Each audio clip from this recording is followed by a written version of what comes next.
Start na po tayo sa paggigisa ng kinamatisang baboy. Ito po yung mga ating panangkap.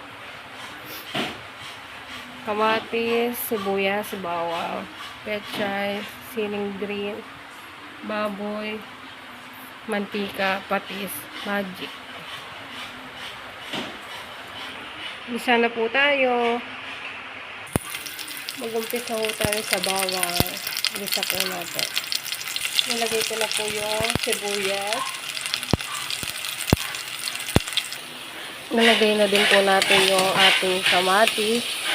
Gisahin muna po natin para lumabas po yung kulay ng kamatis. At yung amoy po.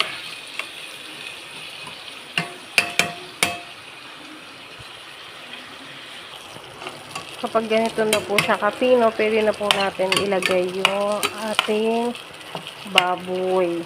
At pakuluin po natin ito ng 5 hanggang 10 minuto.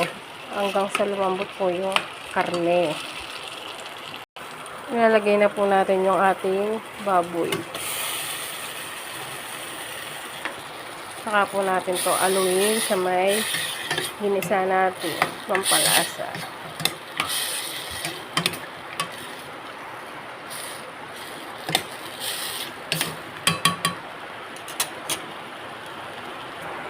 Saka na po natin lagyan ng tubig.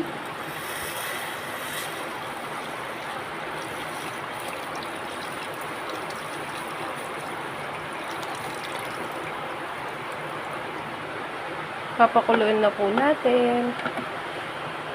Hintayin lang po natin siyang kumulo. Takpan muna po natin. Kumukulo na po. Ilagay na po natin ating siling haba. At isunod na po natin ating pechay.